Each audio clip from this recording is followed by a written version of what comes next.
Somos Bonita Radio. Síguenos en youtube.tv diagonal channel diagonal Bonita Radio, en bonitaradio.net, facebook.com diagonal Bonita Radio y en Twitter, bonita-radio. En línea con el mundo. Las expresiones vertidas en el siguiente programa no representan necesariamente la opinión de Bonita Radio. Las opiniones son exclusivas de sus autores.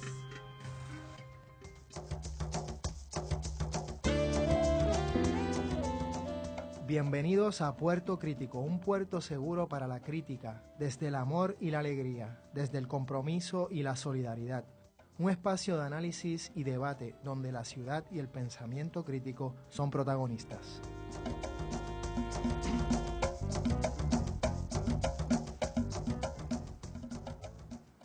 Bienvenidas y bienvenidos a Puerto Crítico. Estamos en Red Global, en Bonita Radio, y en este programa en Red Translocal, ya que le habla Juan Carlos Rivera Ramos desde San Juan, Puerto Rico, y Miguel Rodríguez Casellas desde Sydney, Australia. ¿Cómo estás, Miguel? Muy bien, ya voy por el segundo café mañanero, o sea que estoy aceleradito. Buenísimo, buenísimo. Hoy vamos a hablar de la banca en tiempos de crisis y en lo que hemos querido llamarle en tiempos de revolución, entre comillas, neoliberal.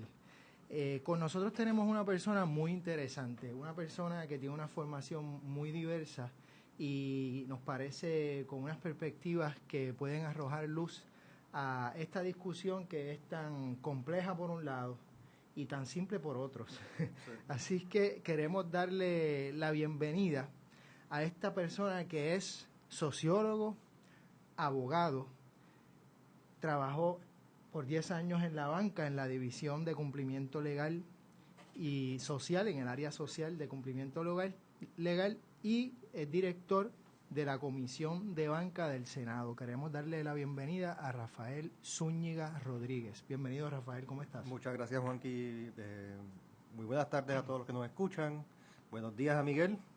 Creo que es mañana ya al otro lado del mundo, y bien contento de estar aquí. Qué bueno. Tal vez, obviamente, lo primero que quisiéramos tocar, tal vez ir directamente al meollo del asunto y ya luego podemos ir afinando, es precisamente pues la decisión que ya se firmó de tomar prestado, incurrir en una deuda, en una nueva deuda de 3.5 billones, si no me equivoco, sí, así es. De dólares. Tal vez para comenzar, para muchos de nosotros nos parece un poco descabellado que se pida prestado para pagar una deuda. Es decir, pides prestado para pagar lo que pediste prestado. De alguna manera tienes préstamos para pagar lo prestado. ¿Cómo pudiéramos ver esto? ¿Tú crees que esto es una visión un poco cerrada del asunto, simplemente que se ataca a algo que parece pues descabellado, pero que tiene una razón de ser detrás? ¿O hay otras complejidades envueltas? Hay otras complejidades envueltas y aquí lo importante es señalar que ha habido prácticamente 40 años. 40 años de bagaje económico, financiero, mal manejo, medidas populistas que afectaron directamente las finanzas del gobierno, y yo no quiero entrar en la dinámica de que no hay más alternativas, porque realmente pues el peso de 40 años pues es bastante pesado, pero sí, o sea, hay unos momentos en que hay que decir ya no más, o sea, no se puede más. Viendo experiencias históricas de otros países que han estado en una situación bastante similar a la nuestra, nos hemos dado cuenta de que realmente ninguno de ellos ha podido salir de la crisis de la deuda. Estamos hablando de Nigeria, de Argentina, de Ecuador, el mismo Irlanda, el mismo Islandia. Son países que han tenido y han pasado por esto mismo y sí han salido y sí han tenido que pedir eventualmente una serie de préstamos para poder movilizarse y para poder salir. Pero la estrategia ha sido bastante diferente a la que nosotros hemos estado viendo que se ha estado dando en Puerto Rico. Primero, se nos dice y se nos presenta, y posiblemente sea la realidad, de que si no se pedía prestado esta cantidad de dinero ahora, el gobierno iba a cerrar en los próximos meses. Cerrar. O sea, eso es una posibilidad real que está ahí, que va a tener que paralizar operaciones. Okay. Pero ¿qué es lo que sucede?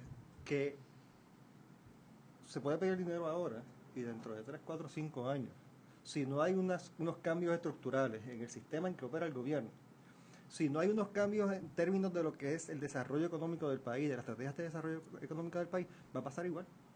Va a pasar igual. O sea, posiblemente lo que se estuvo haciendo ahora fue detener o atrasar el desastre que viene en términos de que si no hay unos cambios estructurales en el proceso de desarrollo económico del país, pues posiblemente es inevitable. Yo quería añadir... ¿Y en qué consisten esos cambios estructurales? Eso, exactamente. A eso vamos. Pues mira, yo creo que lo primero que hay que hacer en el país, lo primero que tiene que hacerse a nivel de nosotros como sociedad, es decir, reconocer la imposibilidad del pago de la deuda. O sea, tal como están las cosas ahora mismo, la deuda es impagable, punto. Viendo, por ejemplo, y esto es algo que se mencionó muchas veces en la opinión, en la discusión pública, que si los casos de Islandia y de Ecuador y de Argentina, de que pudieron reestructurar la deuda y la reestructuraron, ¿sí? Pero el primer paso que tomaron esos países para poder reestructurar esa deuda con los acreedores internacionales fue decir, mira, yo no puedo pagarte. Exacto. O sea, no puedo pagarte. O sea, no es una cuestión de que vamos a negociar ahora, vamos a evitar la catástrofe, porque realmente, pues, así no fue. Vino la catástrofe, vino el punto de que la deuda es impagable, y ahí entonces que se sientan a negociar. Y ahí es entonces que comienzan unos procesos que tienen unos puntos bastante similares en los 5 o 6 casos internacionales que hemos estado viendo, que han estado pasando durante los últimos 20 años, que quisiera compartir con ustedes acá, que son pues Eso es perfecto. que son pues el caso de Ecuador, el caso de Argentina, el caso de Nigeria, el caso de Islandia y el caso de Uruguay. Y todos estos casos tienen unos puntos en común que no hemos visto todavía que en Puerto Rico estén en la palestra pública y estemos analizando realmente. O sea, primero que nada, es a calzón quitado decir que somos incapaces de pagar. El impago, que independientemente esté ligado a un problema de liquidez, de que no tengamos los chavos, o de insolvencia, de que no podemos adquirir los recaudos, no se puede pagar.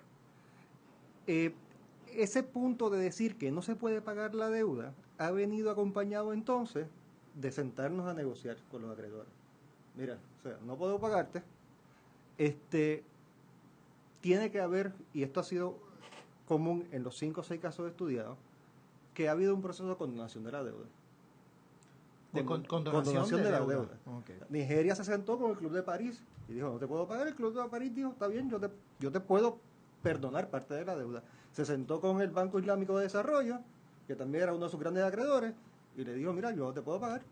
Argentina, el caso de Argentina logró reestructurar y consiguió bajar gran parte de sus pagos y reestructuró prácticamente un 92% de la deuda. O sea, que ese tipo de dinámica se puede dar a nivel de los mercados internacionales y es una posibilidad que se puede, que puede darse y que no he visto que se haya podido dar una discusión pública acerca de eso. Rafael, yo no quiero caer en el estribillo. Pero Rafa, se está dando, o sea, la sugerencia está surgiendo de varios economistas y otras figuras, algunos con más credibilidad que otros. La impresión que tiene el público, y la tengo yo desde la distancia, es que hay personas dentro del gobierno que están bloqueando esa posibilidad. Y la pregunta es ¿por qué?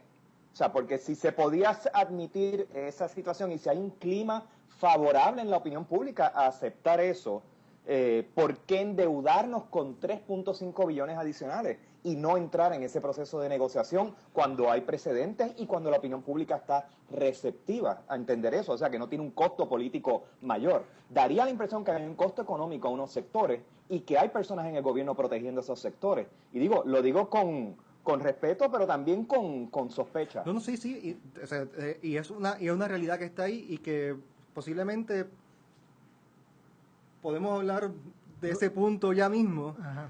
Pero antes de ir a ese punto, pues quería por lo menos pues presentar entonces estos puntos que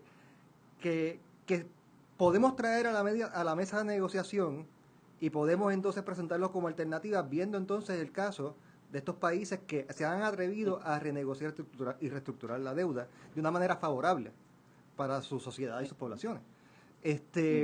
Como por ejemplo, en adición a ese segundo punto de que los casos discutidos incluyen un grado de condonación de la deuda por parte de los acreedores, también hay dos puntos importantes que a nivel de política pública todos estos países implementaron. Y eso es algo que nosotros no hemos implementado y que se ha discutido a nivel de la legislatura, se ha discutido a nivel de la opinión pública, pero no ha habido un compromiso, un paso más allá de simplemente discutirlo.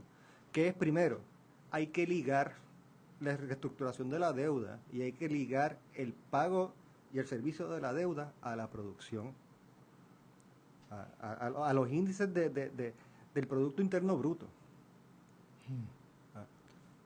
Si no hacemos eso, vamos a seguir resbalando sobre la misma losa y no vamos a poder entonces realmente salir, porque realmente hace falta ligar lo que es una reestructuración o pago de la deuda, servicio de la deuda, a lo que es realmente el desarrollo económico de la producción del país.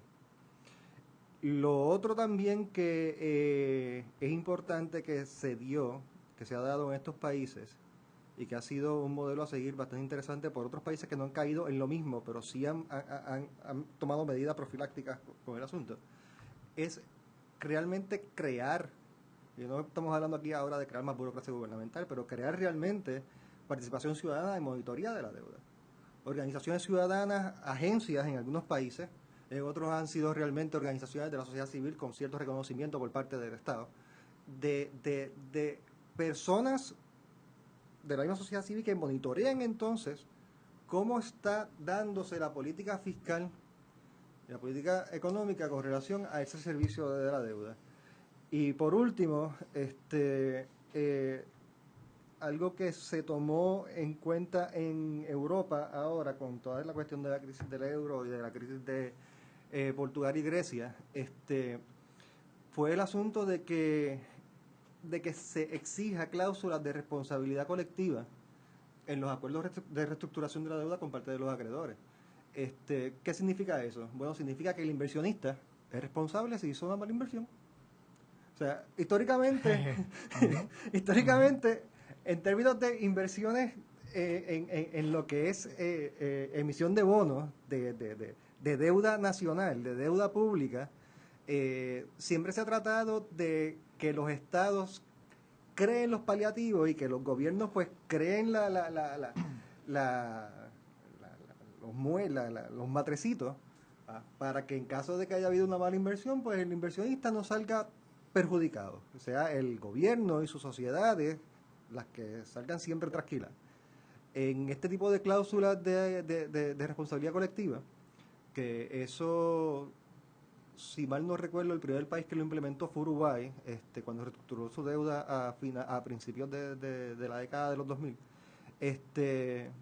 prácticamente lo que decía, bueno, o sea, yo Estado me comprometo a pagarte, dependiendo obviamente de la producción interna bruta, yo voy a establecer estas políticas para garantizar un crecimiento, un desarrollo social y económico del país, pero si tú hiciste una mala inversión, pues inversionista, tú eres responsable. O sea, yo no puedo sacrificar lo que son mis escuelas, mis hospitales y mis servicios básicos para poder pagar una deuda que a lo mejor es tu responsabilidad por haber considerado entonces hacer esta inversión cuando realmente no tenías que hacerlo. O sea, que esos puntos son cosas que hay que discutir y que no se han visto como que...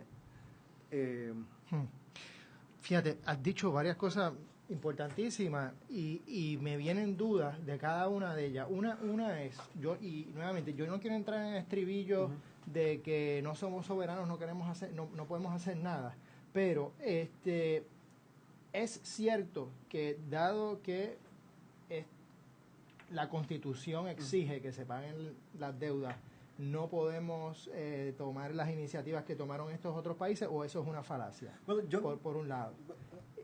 Esto tendría que Sí. verse a nivel de lo que es estrictamente el análisis constitucional. Hay de lo espacio de que dice maniobra. el texto, pero yo considero que sí, que hay mucho espacio de maniobra, porque realmente una reestructuración de la deuda no es una negación a pagar. No es una negación a pagar. Yo te voy a pagar, pero yo necesito que tú me crees las condiciones y que tú aceptes mis condiciones para yo poder pagarte. Con esas palabras vamos a regresar en unos minutos en unos segundos o por ahí, a Puerto Crítico.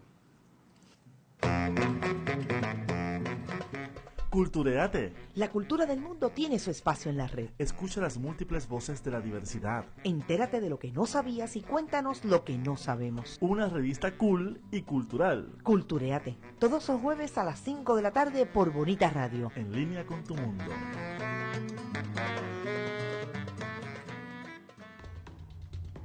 Soy el licenciado José Ariel Nazario y les invito todos los miércoles a las 10 de la mañana a escuchar el análisis legislativo único, política, sociedad, economía y temas de actualidad de nuestra realidad puertorriqueña. Recuerde, la previa, todos los miércoles a las 10 de la mañana por Bonita Radio, en línea con tu mundo. Y regresamos a Puerto Crítico con Rafael Zúñiga Rodríguez, hablando de banca, chatarra, crisis en tiempos de revolución neoliberal. Así que hay varios puntos, y ya estábamos hablando un poco de esa relación soberanía y pago de la deuda y cómo realmente pues sí hay espacio de maniobra dentro de cómo interpretamos esa Constitución. Por otro lado, hablaste de la producción y vienen otras dudas, y también hablaste de que tal vez es de lo más que me interesa que mencionaste, en el sentido que me llamó mucho la atención, y es la participación ciudadana. ¿Tú podrías abundar un poco eso? ¿Cómo los ciudadanos, sí hay un espacio para que la ciudadanía entonces esté formalmente pendiente y sea responsable, tenga una responsabilidad mayor, digamos, en los procesos? Sí, pues mira, de monitoreo. En dos casos concretos que estudiamos recientemente, que fue el caso de la reestructuración de la deuda de Nigeria y el caso de la reestructuración de la deuda de Islandia, sí hubo un proceso de estructurar política pública a favor de favorecer que hubiera una monitoría ciudadana. Una monitoría ciudadana por parte de cómo se manejaba la deuda. O sea, en caso de Nigeria, se creó una agencia de gobierno donde se pudiera manifestar y facilitar la participación ciudadana en torno a la regulación de lo que el ministro de Economía estaba haciendo con la deuda.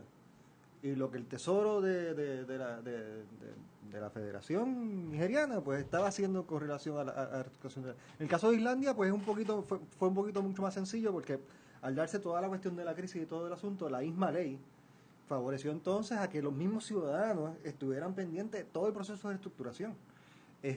Incluso hubo procesos de plebiscitarios y de referéndum populares con relación a cómo se iba a estar llevando a cabo el proceso de reestructuración económica.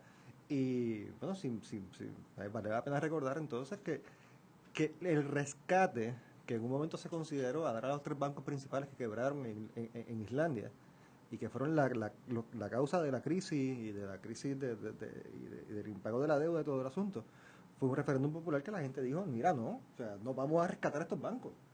O sea que sí tiene que haber un proceso de participación ciudadana en este tipo de dinámica. Obviamente, y esto es un problema, y más que político, bueno, más que político en el sentido de política pública, porque obviamente pues va a haber mucha gente y muchos intereses que no le va a convenir esto y no va a estar pendiente a esto, pero yo creo que ese es el segundo gran problema. El primer gran problema que tenemos en Puerto Rico es que no hay mucha gente que conozca cómo es que funcionan todos estos procesos financieros. Y lo que dijo Francis Bacon aquí es más palpable que en ningún otro sentido. O sea, el conocimiento es poder. O sea, Y aquí quien controla el conocimiento, quien tenga el monopolio del conocimiento, va a poder entonces controlar los resultados de todos estos procesos. Y pues ese posiblemente sea uno de los principales problemas que encontraríamos entonces con tratar de implementar entonces lo que es participación ciudadana. Bueno, que ese es mi punto, y disculpa que te interrumpa, Rafa, pero esa era precisamente la pregunta o la dirección en la que te quería de alguna manera colocar en medio de la entrevista. O sea, yo te escucho y reconozco obviamente tu conocimiento sobre el tema de la banca, reconozco tu orientación progresista en temas sociales. Uno ve personas como tú, que qué bueno que están de alguna manera asesorando al gobierno desde una perspectiva más amplia que simplemente las instrucciones que Wall Street le da por teléfono. Y tremendo, todo esto suena fantástico. Lo que pasa es que lo que uno ve en términos de respuesta gubernamental es lo contrario a lo que tú estás planteando. O sea, uno no ve que se hayan estudiado casos más allá del nuestro para ampliar nuestros horizontes en términos del marco de acción que tenemos. Lo que uno ha visto es que las personas que asesoran al gobierno ahora mismo en estos temas, o sea, los que tienen el conocimiento, como tú dices, corresponden a orientaciones neoliberales. Se educaron en los centros donde estas son las teorías y las prácticas que se venden como dogma prácticamente profesional con el cual se actúa. Y te voy a decir algo que a lo mejor podrá sonarle cínico a nuestra audiencia y a ti mismo, pero mi impresión es que muchas de estas personas que están en el gobierno, desde posiciones ya sea del cuadro del gabinete y demás, o desde sus asesorías formales o informales, son personas que responden a la banca internacional, que responden prácticamente a lo que pudieran ser sus futuros clientes o sus futuros patronos una vez abandonan el gobierno. O sea que yo veo aquí mucha gente curándose en salud o respondiendo a una clase de la cual ellos entienden que pertenecen o dependen, no necesariamente respondiendo al país, porque no tienen ni siquiera la formación intelectual pericial para entender gobierno más allá de la lógica financiera del neoliberalismo. Y eso, pues, es un problema. O sea, yo quisiera a alguien como tú, digamos, en una posición de protagonismo, donde las ideas que tú estás dándonos aquí realmente se estuvieran considerando, pero eso no es lo que uno está viendo del gobierno, ese no es el mensaje oficial.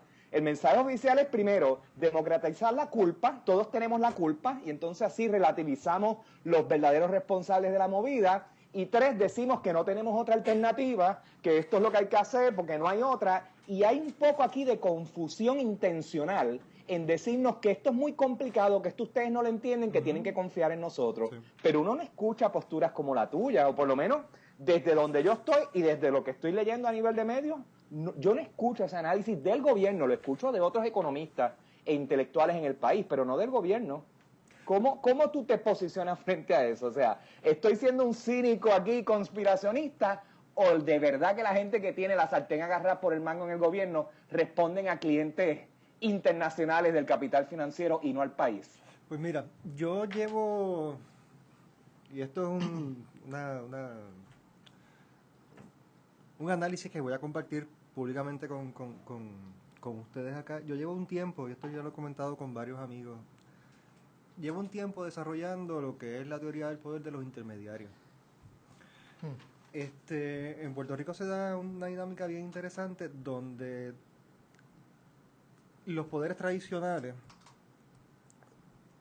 o sea, la banca, los partidos políticos, la gente que está sentada en administraciones en lo que es posiciones de administración pública, pues sí ejercen los bufetes corporativos. Pero entonces a eso vamos, o sea, pero los intermediarios, los traductores en el proceso, que sí pueden ser los bufetes corporativos, sí pueden ser las firmas de consultoría, los KPMG, etcétera, Deloitte, etcétera, etcétera, incluso firmas locales de contabilidad, o sea, quienes los mensajeros, los intermediarios, los traductores de los procesos tienen a veces hasta mucho más poder que sus mismos patronos o que sus mismos comisionados, y lo vivimos hasta cierto punto en la banca en el 2009-2010, cuando se dio la crisis financiera en Puerto Rico que culminó con el cierre de 3 bancos, que que vimos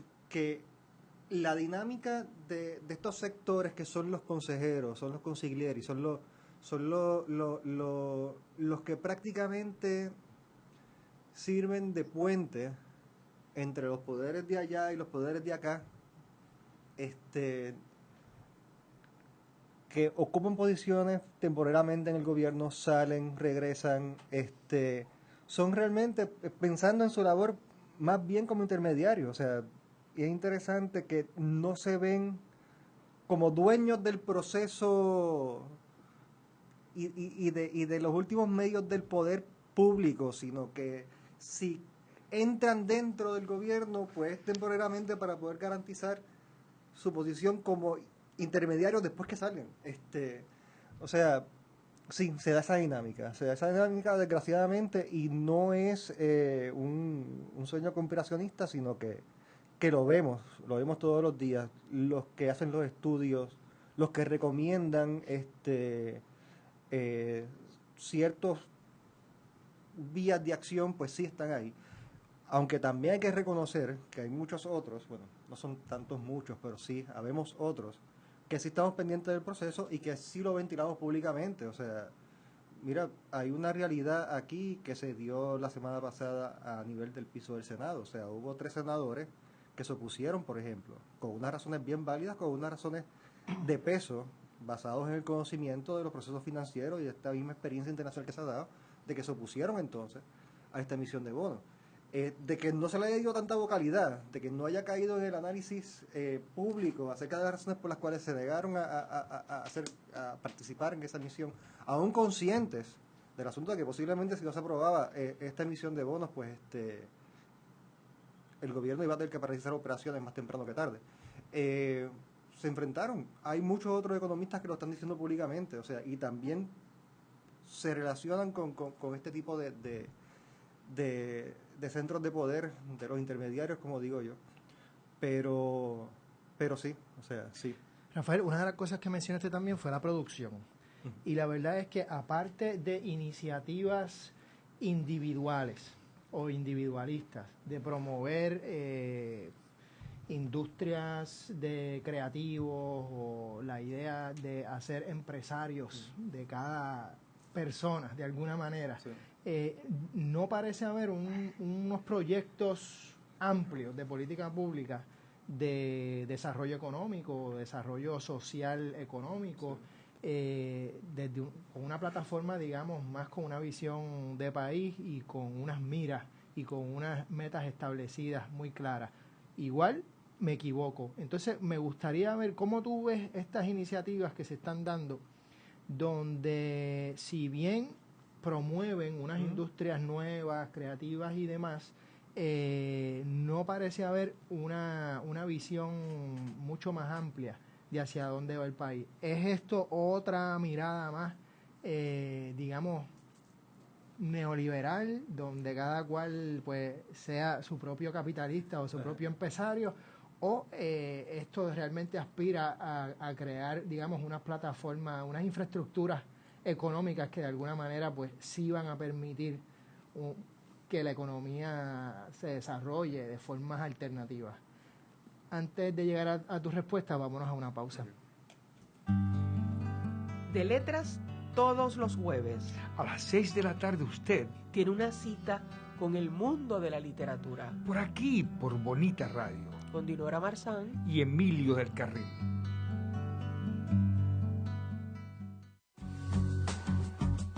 Retorcidos, un programa dirigido a informar y educar sobre temas que afectan la comunidad LGBT. Escúchanos todos los miércoles a las 6 p.m. por Bonita Radio, en línea con tu mundo.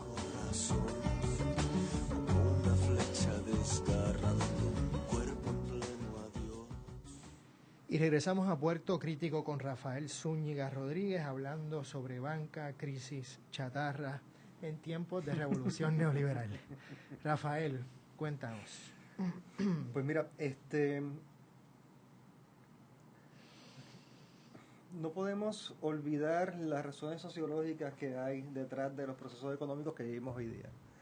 Mira, no podemos olvidar que el mundo y el Puerto Rico que conocemos fue fundado bajo dos premisas principales. Dos premisas que entiendo que todavía pues tenemos entre cuero y carne, que es la perspectiva moscosiana del desarrollo económico, la industrialización, el milagro de la inversión extranjera y de aquel hombre de fomento moviendo la rueda y todo el asunto. Y pues tenemos por otro lado la visión Ricardo Alegriana de lo que es el ser puertorriqueño, a las tres culturas que se mezclan en una sola y pues hemos estado en lo económico y en lo sociocultural entre esas dos vertientes y nos definieron en este proceso de crear lo que es la identidad puertorriqueña, que no va más allá de la mera cultura, sino también están los procesos socioeconómicos, culturales, políticos. Pues tenemos esos dos referentes, y entonces el referente moscosiano se murió prácticamente cuando se va a las 9:36. Las 9:36 se fueron, afectando prácticamente todo el andamiaje económico del país, pero tuvimos 10 años donde pues la alternativa era buscar otras 9:36. Y todas las administraciones que tuvieron en ese proceso, continuando con el referente moscosiano, era buscar entonces otro mecanismo que pudiera entonces volver a salvarnos y volver a incentivar la economía. Pasaron los 10 años, hasta los 12 años, y no hay un plan integral de desarrollo, y no hay un plan integral tampoco de lo que representa a su vez la puertorriqueñidad del siglo XXI. O sea, yo creo que la crisis también del Instituto de Cultura y del desarrollo económico del país no puede desligarse sin entrar en un análisis sociológico sobre esos dos referentes que nos definieron en un momento dado como identidad nacional. Pero plan como tal de reconstrucción, aparte de lo que hemos estado trabajando en lo que es la promoción de la economía nativa y del desarrollo desde abajo,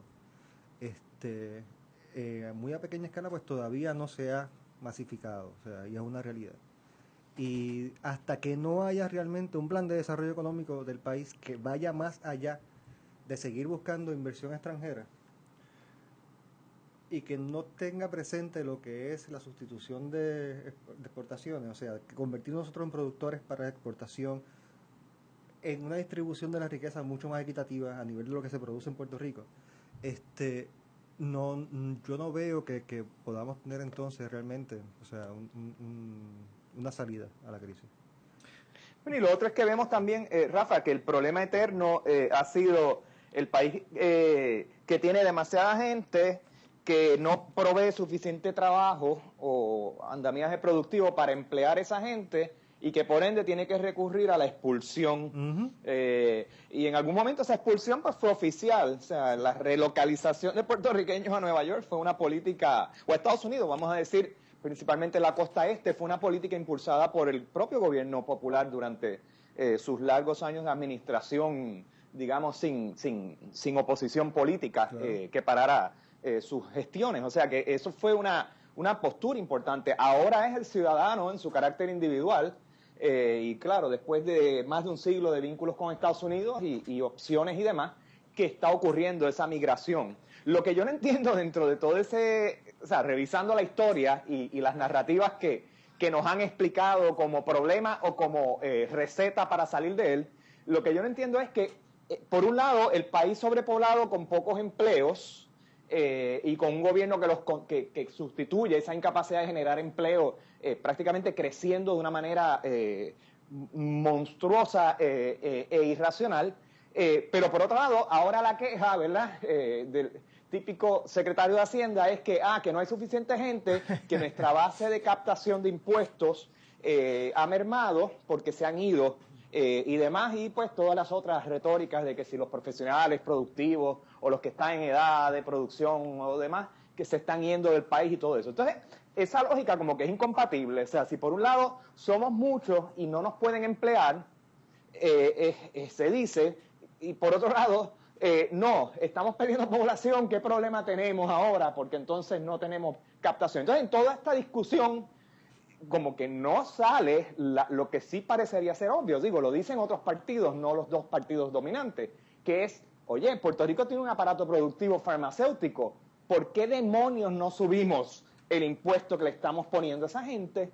Y claro, ahí vienen los chantajes, que es que si le subimos ese impuesto, entonces se nos van a ir a Singapur, o se nos van a ir a Irlanda, que ahora por fin está saliendo de su crisis y demás, y entonces no, es que el combustible es muy caro en Puerto Rico, o el agua, o lo que sea, o sea, nos dan 20.000 razones de por qué no se puede, digamos, redistribuir la riqueza. No estamos hablando del rico boricua versus el pobre boricua, estamos hablando de los grandes consorcios farmacéuticos, los que sí de alguna manera se benefician con unas ganancias astronómicas del orden bueno, malo o regular que Puerto Rico tenga en materia social y económica.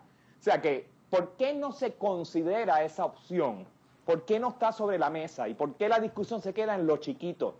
Nos vamos, nos quedamos, no tenemos suficiente trabajo, cortamos empleados públicos, o sea, nos vamos siempre por ese ladito, pero no nos metemos con la otra lógica. ¿Qué es lo que nos detiene de esa consideración? Pues mira, esa consideración en particular, y en esto pues estoy realmente, como te digo, no estoy tocando de oído porque conozco el tema, pero como no ha habido una determinación, y aquí entonces se combina con la situación de la soberanía del país y la situación de subordinación política que tenemos entonces con relación a los Estados Unidos, es que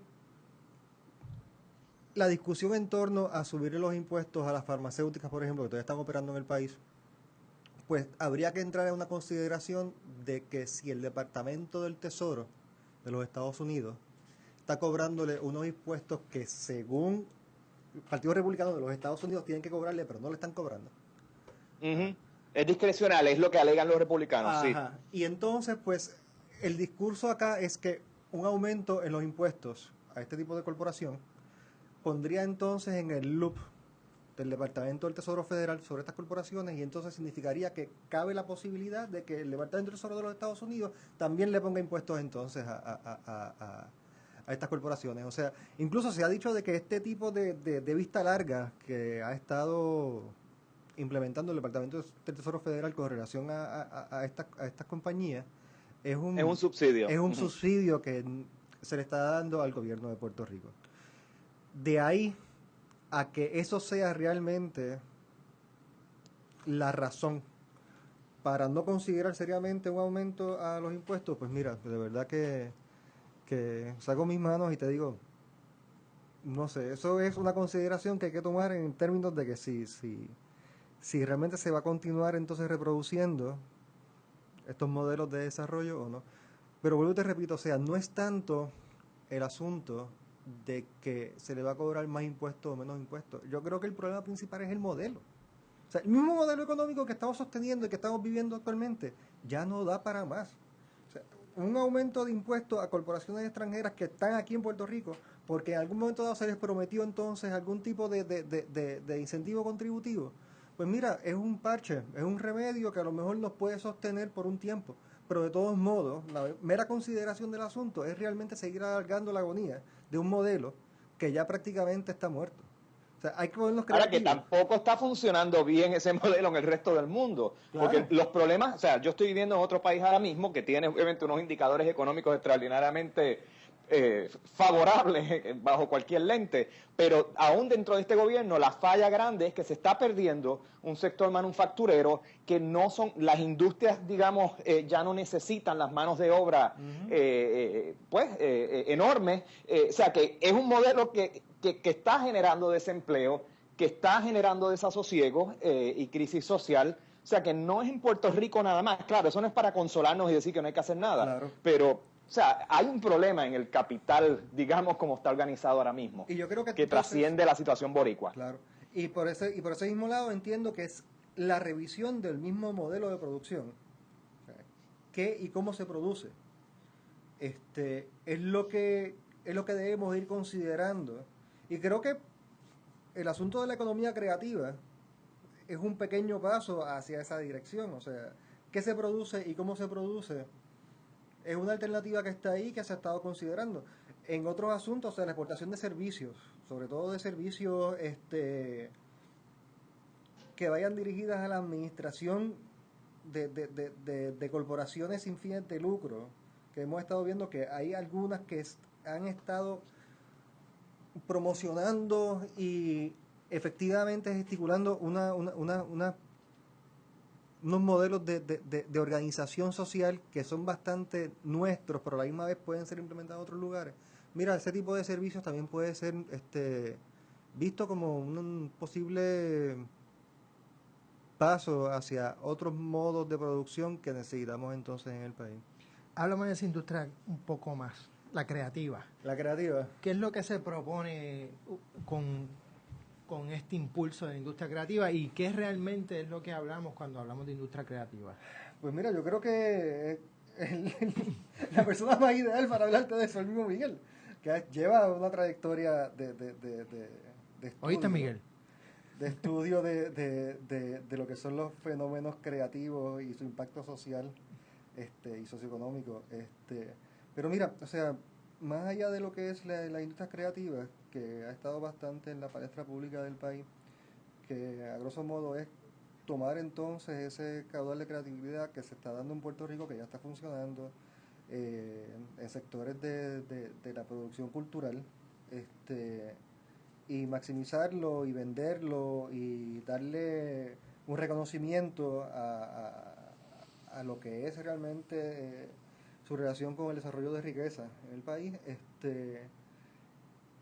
Creo que es un paso porque se reconoce realmente que hay una industria local nativa, realmente, que no depende posiblemente de los circuitos internacionales para poderse mover y vender, sino que esos circuitos internacionales entonces a lo mejor dependen de ella.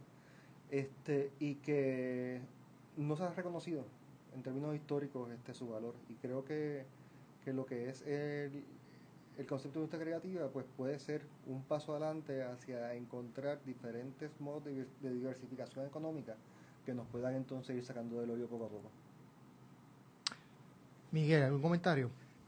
Sí, yo bueno, no quiero ser, de nuevo, Debbie Downer e introducir una nota negativa cada vez que surge una idea.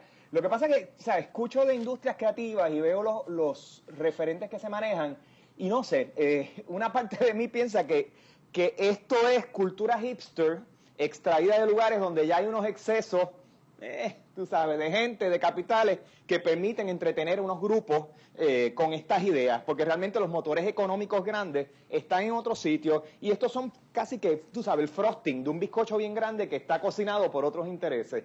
Entonces, pues, de lo creativo, cuando lo veo en esa perspectiva, pues, tú sabes, no suena a que es una gran alternativa que va a aglutinarnos a todos y peor aún, a veces sospechosamente suena a que es otro esquema, otra narrativa para que el gobierno produzca otra camada de subsidios o de, ¿sabes?, cupones, vamos a decirlo así, pues para un sector en particular.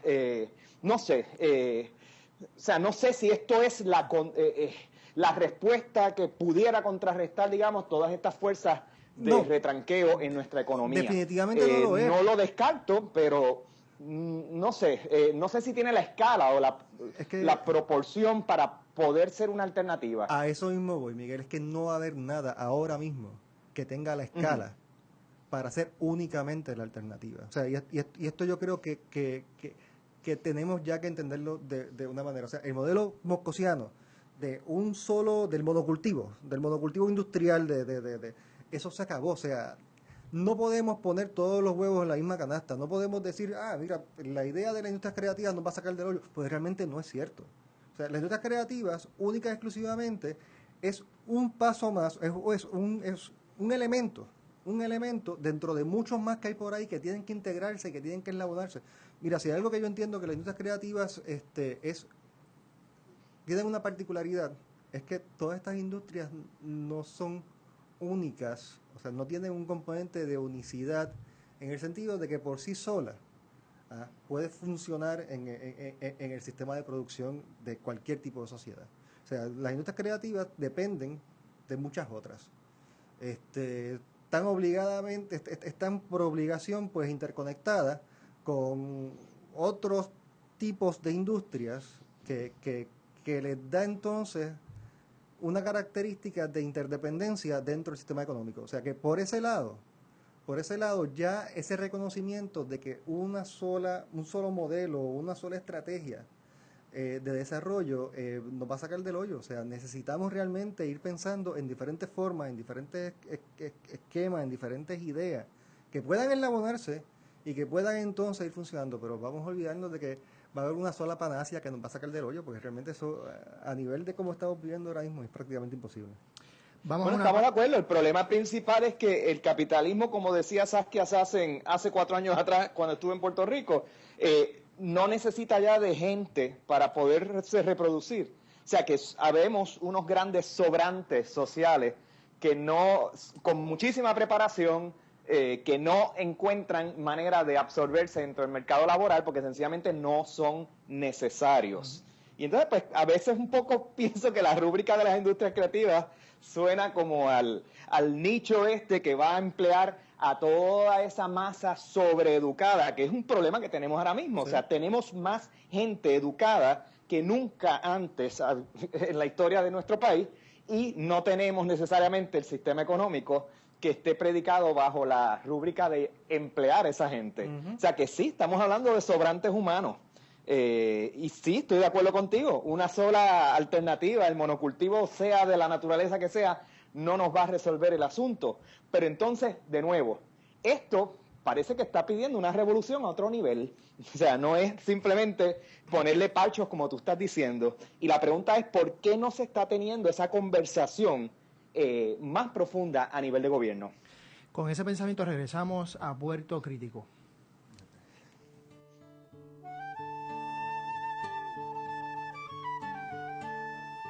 Los miércoles a las 8 de la noche, gente común y corriente comenta y analiza las noticias más importantes acaecidas durante la semana, tanto a nivel nacional como internacional. José Carlos Cintrón y José Nieves te esperan en el programa Comunes y Corrientes, análisis político, los miércoles de 8 a 9 de la noche por bonitaradio.net, porque somos comunes y corrientes como tú. Se mira con las manos y se toca con los ojos. Veo. ¿Qué ves? ¿Qué miran las niñas de tus ojos? Color, forma, vacíos, imagen y texto en Veo. El primer museo virtual lo escucha y lo ve a la 1 de la tarde, sábados alternos por Bonita Radio, en línea con tu mundo. Y regresamos a Puerto Crítico con Rafael Zúñiga Rodríguez hablando sobre banca, crisis en tiempos de revolución neoliberal. Y estábamos hablando un poco sobre precisamente esos sobrantes que el capitalismo actual o el capitalismo neoliberal crea, ¿no? Que de alguna forma hay una diversidad de poblaciones que se expulsan de alguna forma de ese todo social y que se intenta integrarlos, pero de una forma tal vez despolitizada, o vamos a ponerle otra forma. Es interesante porque en muchos lugares los movimientos sociales ocurren precisamente cuando estas poblaciones que Miguel llama sobreeducadas están en la calle. Entonces tú tienes muchas de estas personas que están en la calle, están sin empleo, pero tienen esa preparación y muchas veces pueden elaborar una conciencia crítica, ya sea porque tienen el tiempo o porque tienen el capital cultural y las conexiones, y comienzan a organizar movimientos sociales, es decir, comienzan a politizarse, a radicalizarse. Curiosamente, lo que estás planteando, Miguel, me viene a la mente de una manera, obviamente, aquí tal vez un análisis medio siniestro, ¿no? El cómo de alguna manera organizar estas poblaciones desde la, por llamarlo así, la categoría de creativos, ayuda a más que eso ocurra, tragarlos, a castrarlos al sistema y de alguna manera pues borrar esas posibilidades políticas, aunque déjame decirte que yo tampoco estoy viendo que estos grupos se estén organizando, ni mucho menos. O sea, yo tampoco estoy diciendo, aquí en Puerto Rico hay todos unos movimientos sociales que han salido de esos procesos, pero las posibilidades, pues uno quisiera pensar que están. Por otro lado, Miguel y Rafael, a veces pienso que nos gusta pretender que el Partido Popular, yo no sé si decirlo así, pero lo estoy diciendo así, un poco pensando en voz alta, a veces pretendemos del Partido Popular las políticas más revolucionarias. Y yo digo, bueno, ¿y qué nosotros esperamos? Que no fueran neoliberales, que no fueran, que no reprodujeran lo que están reproduciendo muchas otras partes. Y claro, sigue admirando a algunos que desde dentro, digamos, lo que yo podría llamar la boca del lobo, tratan de mover el asunto hacia por lo menos unas miradas o unos procesos más progresistas. Pero no caemos en la ingenuidad, Miguel, si pretendemos que el gobierno, digamos, asuma unas posturas más radicales. Y por otro lado, Rafael, ¿no crees que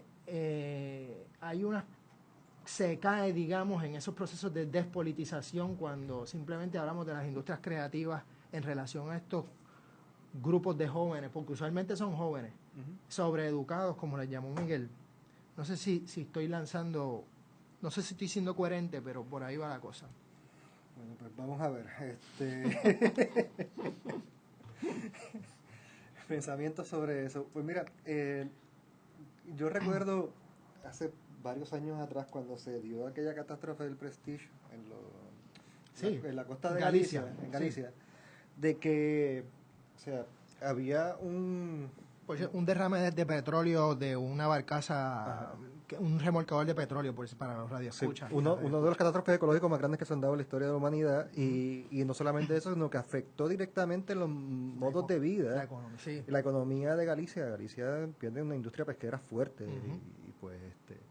y entonces en una discusión se está dando públicamente en Galicia, más o menos una discusión como la que tú traes, o sea, de que cómo tenemos grupos de jóvenes educados que prácticamente han perdido sus medios de vida gracias a este desastre ecológico y no se han atrevido a protestar o a politizarse desde la perspectiva ambiental, ecológica, activa, e incluir entonces pues todo el debate se estaba dando en torno al neoliberalismo y a las políticas de flacas medioambientales que se estaban dando en aquel momento en España.